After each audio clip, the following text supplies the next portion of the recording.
இன்றைக்கான வீடியோவில் என்ன நடக்குன்னு சொல்லிட்டு பார்க்கலாம். வீடியோக்குள்ளே போகிறதுக்கு முன்னாடி நம்ம சேனலை சப்ஸ்கிரைப் பண்ணிவிட்டு பக்கத்தில் இருக்க லைக் பட்டனை தட்டி விட்டுருங்க. வீடியோ வந்துட்டு நல்லாவே இருக்குங்க, எனக்கு ரொம்ப பிடிச்சிருக்கு. சரி வாங்க வீடியோக்குள்ளே போகலாம். ஃபஸ்ட்டு சீனில் வந்துட்டு மீனாட்சி அழுதுட்டு இருக்காங்க. தீபா வந்துட்டு எனக்கு அண்ணன் தான் இருக்காரு, அக்கா இல்லை, அந்த ஆசையை நீங்கள் நிறைவேற்றுங்க, வாங்க நீங்கள் எங்கள் வீட்டுக்கு வாங்க, நீங்கள் கெஸ்ட் ஹவுஸில் இருங்க அப்படின்னு சொல்லிட்டு கூப்பிட, உன் அக்கா தான் தீபா நான், ஆனால் அதுக்காக நான் இங்கே வந்து இருக்க முடியுமா அப்படின்னு சொல்லி கேட்க, அக்கா ப்ளீஸ்க்கா வாங்கக்கா அப்படின்னு சொல்லிட்டு கூப்பிட்டு போகிறாங்க. அங்கே வீட்டுக்கு போனதுமே அம்மா அண்ணி அப்படின்னு சொல்லி கூப்பிட 2 பேருமே வர்றாங்க.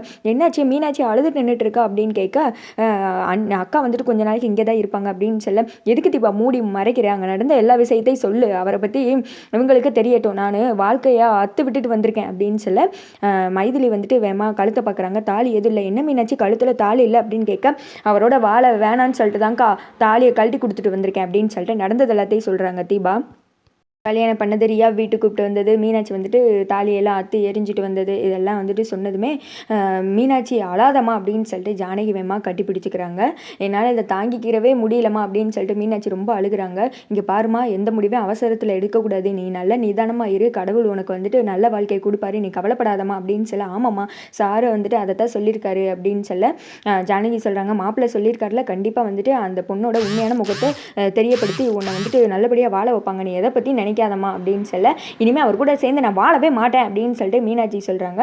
மைதிலி சொல்கிறாங்க, அத்தை இதை பற்றிலாம் நம்ம இப்போ பேச வேணாம், அவர் இப்படி பண்ணுவார் நினச்சி கூட பார்க்கவே இல்லை, இவங்க கொஞ்சம் நேரம் வந்துட்டு ரெஸ்ட் எடுக்கட்டும், அதுக்கடுத்து நிதானமாக இதை பற்றி பேசிக்கலாம், வாங்க மீனாட்சி அப்படின்னு சொல்லிட்டு மைதிலி வந்துட்டு கூட்டு போயிடுறாங்க. இப்படி ஆயிடுச்சு அப்படின்னு சொல்லிட்டு தீபாவும் ஜானகி ஃபீல் பண்ணிட்டு இருக்காங்க. அடுத்த சீனில் தீபா வந்துட்டு வீட்டுக்கு போகிறாங்க. அங்கே வந்துட்டு இது மீனாட்சி கழட்டி போட்ட அந்த தாலி கொடி எல்லாமே கிடக்கு, அதை எடுத்து பூஜை ரூமில் போய் வச்சுட்டு வேண்டுறாங்க. எந்த ஒரு பொண்ணுமே வந்துட்டு எதை வேணால் பங்கு போட்டுப்பா, ஆனால் புருஷனை மட்டும் பங்கு போட்டுக்க விரும்ப மாட்டா, நீ தான் வந்துட்டு மீனாட்சி அக்கா அந்த தாலியை வந்துட்டு மறுபடியும் அவங்களுக்கு கொண்டு சேர்க்கணும், மறுபடியும் வந்துட்டு அவங்க 2 பேரும் சந்தோஷமாக வாழணும், அந்த பொண்ணோட உண்மையான முகத்தை ஆனந்த் சாருக்கு புரிய வைக்கணும் அப்படின்னு சொல்லிட்டு வேண்டிட்டு இருக்காங்க. அடுத்த சீனில் அபிராமி அவங்க ஹஸ்பண்டையும் காமிச்சிட்டு இருக்காங்க. அபிராமி உட்காந்து அழுதுட்டு இருக்காங்க.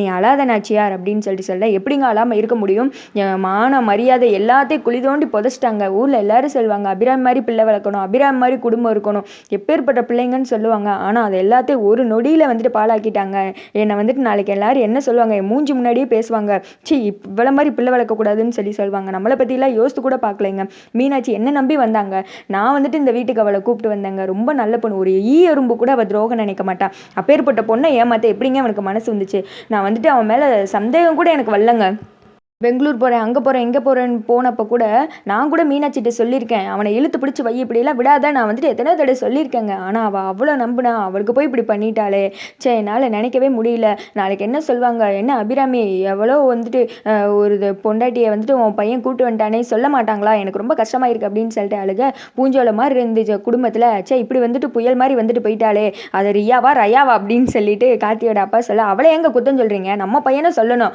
அவன் தானே வந்துட்டு இப்படிலாம் போய் பண்ணியிருக்கான், அவன் மட்டும் சொல்ல முடியுமா அப்படின்னு சொல்ல, சரி நாச்சியா நீ வந்துட்டு அழுகாதபடி எல்லாம் சரியாயிடும், கூடிய சீக்கிரமே அந்த கடவுள் நமக்கு வந்துட்டு துணை இருப்பார், மீனாட்சியும் ஆனந்தையும் நல்லபடியாக சேர்ந்து வாழ வைப்பார் பார் அப்படின்னு சொல்ல, எங்கங்க எனக்கு வந்துட்டு ஒரே கஷ்டமாக இருக்குது, இந்த குடும்பம் பிரிஞ்சிருமோன்னு வேற இருக்குது, மீனாட்சியை நினச்சி பார்த்துக்க எனக்கு அதை விட தாங்க முடியல, அவள் எவ்வளோ மனசில் வேதனையை வச்சுருந்தா தாலியை அத்து கொடுத்துட்டு போவா, எந்த பொண்ணாவது இப்படி பண்ணுவாளாங்க அப்படின்னு சொல்லிட்டு ரொம்ப ஃபீல் பண்ணுறாங்க. அருண் இப்படி பண்ணியிருந்தா கூட நான் வந்துட்டு நம்பியிருப்பேன், ஆனந்த் மேலே எனக்கு துளி கூட சந்தேகம் வரலங்க, ஏன்னா அருண் வந்துட்டு அப்பப்போ இப்படி பண்ணுவான் தான், ஆனால் ஆனந்த் வந்துட்டு அப்படி கிடையாதுங்க அப்படின்னு சொல்ல, எந்த புத்துல எந்த பாம்பு இருக்குன்னு தெரியவா செய்யுது அப்படின்ற மாதிரி 2 பேரும் உட்காந்து ஃபீல் பண்ணிட்டு இருக்காங்க. அடுத்த சீனில் ஐஸ்வர்யாவையும் அவங்க அம்மாவையும் காமிக்கிறாங்க. ஐயோ இந்த தாய் கிழவிகத்தோட தாங்க முடியல, தாய் கிழவியும் செத்த கிழவியும் எப்படா சொத்தை போய்ப்போம், எப்படா வெளியூருக்கு போவோன்னு கிடக்குங்க போல, இந்த பொண்ணையும் பால் குடிக்குமானே இருந்தானேடி, இவனாடி இப்படி பண்ணா அப்படின்னு சொல்லிட்டு தாய் கிழவி கேட்க, ஆமாம்மா ஆனால் இதில் ஒன்று, நம்மளோட இனி வேலைக்கு வந்துட்டு புது ஆள் சேர்ந்துருச்சுமா, நம்ம வந்துட்டு சொத்தை பிரிக்கன்னு சொன்னப்போ என் மாமியார் எப்படி முகம் வச்சுருந்துச்சு, இப்போ பார்த்தியா சொத்தை பிரிக்கணுன்னே ஆடி போயிடுச்சு அப்படின்னு சொல்ல, எப்படியாவது ஆனந்தை வந்துட்டு நம்ம வளைச்சு போட்டு சொத்தை எப்படியாவது பிரிச்சுடணும், அப்புறம் எப்படி மொத்த சொத்தை உனக்கு வர வைக்கன்னு எனக்கு தெரியும், உன்னை இந்த வீட்டுக்கு மகாராணி ஆக்குறேன் அப்படின்னு சொல்லிட்டு தாய் கிழவி சொல்ல, எப்படிமா நடக்குமா அப்படின்னு சொல்லிட்டு இந்த பக்கம் வந்துட்டு செத்த கிழவி கேட்க, அதுக்கு வந்துட்டு தாய் கிழவி சொல்லுது, ஐயோ மெஜாரிட்டி நம்ம தான், சொத்தை பிரிக்கனா பிரிச்சு தானே ஆகணும், எப்படி இவங்க கஷ்டப்பட்டு உழைச்சாகல கொளுத்து வேலை செஞ்சு அப்படின்னு சொல்லிட்டு ஐஸ்வர்யாவுக்கு நல்ல மோட்டிவேஷனல் ஸ்பீச் கொடுத்துட்டு இருக்காங்க. ஐயோ இவங்க வெரி டேஞ்சரஸ் பல்லோ, இவங்க கூட பேசினா நம்மளும் வந்துட்டு குடும்பத்தில் சொத்தை பிரிச்சிருவோம் போலையே அப்படின்ற மாதிரி தான் இருக்குது. அடுத்த சீனில் ஹாலில் எல்லாருமே வந்துட்டு ஒன்றாயிருக்காங்க. அப்போ வந்துட்டு போலீஸ் வர்றாங்க. போலீஸை பார்த்ததுமே நாச்சியார் வந்துட்டு உள்ளே வாங்க அப்படின்னு சொல்லிட்டு கூப்பிட்டு, இங்கே யார் ஆனந்த் அப்படின்னு கேட்க, இதோ நிற்கிறாரே இவர் தான் என் சம்மந்தியோட கார்த்தியோட மூத்த மகன், தம்பி உங்களை தான் கேட்காக, என்னமோ யாரோ தேடி வந்த மாதிரி கண்டுக்காத மாதிரி நிற்கிறீங்க அப்படின்னு சொல்லி ஆனந்த் வந்துட்டு நான் தான் என்ன வேணும் அப்படின்னு சொல்லிட்டு கேட்க, உங்களை அரெஸ்ட் பண்ண வந்திருக்கோம், முதல் மனைவி உசுரோட இருக்கும்போதே உங்களுக்கு தெரியாமல் நீங்கள் இன்னொரு கல்யாணம் பண்ணிக்கிட்டீங்களாமே அப்படின்னு சொல்ல, கார்த்தி நீ தானே கம்ப்ளைண்ட் கொடுத்த, எனக்கு நல்லாவே தெரியுங்க, பார் கார்த்தி என் லைஃப்பில் தலையிடாத, நான் அத்தனை முறை சொல்லிட்டேன், நீ எதுக்கு இப்படிலாம் பண்ணிட்டு இருக்க அப்படின்னு சொல்லி திட்ட ஆரம்பிச்சிடுறாங்க. எனக்கு வந்துட்டு கம்ப்ளைண்ட் கொடுக்க உரிமை இருக்கிற ஒரு ஆள் மீனாட்சி மட்டும்தான் அப்படின்னு சொல்ல, நான் தான் கம்ப்ளைண்ட் கொடுத்தேன் அப்படின்னு சொல்லிட்டு மீனாட்சி வர்றாங்க.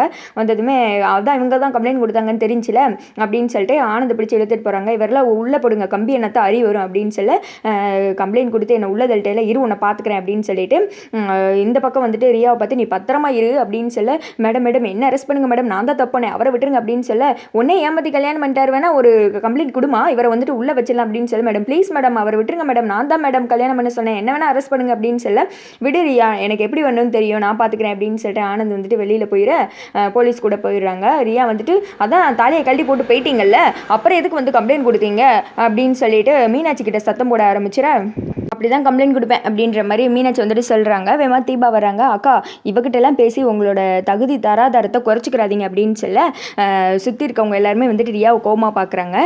இல்லை உங்ககிட்ட நான் ஒன்று தெரியாமல் கேட்குறேன், என்ன மாதிரி ஒழுங்காக குடும்பம் நடத்தி உங்கள் ஹஸ்பண்டு உங்களை மாதிரி ஒரு பொண்ணை கல்யாணம் முடிச்சு கூட்டு இருந்தா நீங்கள் அந்த இடத்துல என்ன பண்ணியிருப்பீங்க அப்படின்னு சொல்லிட்டு மீனாட்சி கேட்குறாங்க. என்ன ரொம்ப ஓவராக பேசிகிட்டு இருக்கீங்க, மரியாதையாக பேசுங்க அப்படின்னு சொல்ல, உனக்கெல்லாம் என்ன மரியாதை, நல்லா இருந்தவரை வந்துட்டு இப்படி ஏமாற்றி கல்யாணம் முடிச்சு கூட்டு வந்துட்டு நல்லா பேச்ச பாரு அப்படின்னு சொல்லிட்டு எல்லாம் வந்துட்டு சுற்றி முற்றி தீபா மீனாட்சி எல்லாம் திட்ட ஆரம்பிச்சிடுறாங்க. அடுத்து வந்துட்டு கார்த்தி சொல்கிறாரு, உன்னை பற்றி என்ன ஏதுன்னு எல்லாமே எனக்கு நல்லா தெரியும், ஹஸ்பண்டை வந்துட்டு எல்லாத்தையும் என்கிட்ட சொல்லிட்டாங்க, உன்ன மாதிரி ஒரு தப்பான பொண்ணுக்கிட்ட என் அண்ணன் வந்துட்டு தெரியாமல் மாட்டிக்கிட்டான், உங்களை பற்றி கூடிய சீக்கிரமே என் அண்ணனுக்கு நான் ப்ரூவ் பண்ணுறேன் அப்படின்னு சொல்ல, தப்பாக பேசாதீங்க அப்படின்னு சொல்லிட்டு சொல்கிறாங்க. நான் சரியாக தான் பேசுகிறேன், உங்களை பற்றி எனக்கு நல்லாவே தெரியும், பணத்துக்காண்டி தானே என் அண்ணன் கூட இருக்கிறீங்க, கூடிய சீக்கிரமே வந்துட்டு உங்களை பற்றி நான் வந்துட்டு ப்ரூவ் பண்ணுறேன் அப்படின்னு சொல்ல, எனக்கு பணம்லாம் முக்கியம் கிடையாது, நாங்கள் உண்மையாகவே லவ் பண்ணுறோம், நாங்கள் லவ்வர்ஸ் தெரியுமா அப்படின்னு சொல்ல, அப்புறம் தீபா சொல்கிறாங்க, எப்படி நல்லா இருக்கிற குடும்பத்தில் இப்படி வந்துட்டு பிரச்சனை உண்டு பண்ணுறது தான் வந்துட்டு உங்களோட வேலையா, அதான் உங்களுக்கு கல்யாணம் ஆகிடுச்சுல, உங்கள் லைஃப் பார்த்துட்டு போயிருக்க வேண்டியதானே, இப்படி தேவையில்லாமல் எங்கள் அக்கா லைஃப்பில் வந்துட்டு பிரச்சனை உண்டு பண்ணுறீங்களே அப்படின்னு சொல்ல, அப்புறமேட்டு கார்த்தி சொல்கிறாரு, உங்களுடைய நோக்கம் என்ன ஏது எல்லாமே எனக்கு நல்லாவே தெரியும், உன் ஹஸ்பண்டுக்கிட்ட எல்லாம் பேசிட்டு தான் சொல்கிறேன், அவரால் வந்துட்டு உங்களோட அந்த ஆசையெல்லாம் ஃபுல்ஃபில் பண்ண முடியல அப்படின்னு சொல்லிட்டு தானே ஆனந்த் பின்னாடி வந்திருக்கீங்க, அதை வந்துட்டு என் அண்ணனுக்கு நான் புரிய வைப்பேன், உங்களை பற்றி இன்னும் அவருக்கு சரியாக தெரியவே இல்லை, அவன் ஏதோ ஒரு லூஸ் மாதிரி வந்துட்டு அலைஞ்சிட்டு இருக்கான், ஆனால் நான் அவனுக்கு புரிய வைக்கிறேன்னா இல்லையான்னு பாருங்க அப்படின்னு சொல்ல, நீங்கள் தேவையெல்லாம் பேசிகிட்டு இருக்கீங்க அப்படின்னு சொல்லிட்டு ரியா வந்துட்டு சண்டை போட சுற்றி எல்லாருமே முறைச்சு பார்க்குறாங்க. ஐஸ்வர்யாவும் அவங்க அம்மாலும் இதுதான் சமயம் அப்படின்னு சொல்லிட்டு கண்டிப்பாக ரியா கூட சேர்ந்துக்கிருவாங்கன்னு தான் நினைக்கிறேன். அடுத்து பார்த்தீங்கன்னா கார்த்தி வந்துட்டு அங்கேருந்து விறுவிறுன்னு கிளம்பிடுறாங்க. இவங்க எல்லாரும் வந்துட்டு சுற்றி முற்றி ரியாவை டார்கெட் பண்ணி முறைச்ச பார்த்த மணிக்கே நின்றுட்டு இருக்காங்க. அதோட பார்த்தீங்கன்னா இந்த வீடியோ வந்துட்டு முடிஞ்சிடுது. எப்படி இந்த சொத்தை பிரிக்கிற லிஸ்ட்டில் இப்போ ரியாவையும் சேர்த்துக்கிட்டாங்க. எப்படி வந்துட்டு டேரக்டர் கதை கொண்டு போகணும்னு தெரியல போல். கார்த்தி வந்துட்டு மாசா காமிக்கணும், ஒரு ப்ராப்ளத்தை கார்த்தி வந்துட்டு சால்வ் பண்ணுற மாதிரி கொண்டு போகணுன்றதுக்காக தாலியாடா கெட்டு வர மாதிரி சீன் கொண்டு வருவீங்க அப்படின்னு தான் இருக்குது.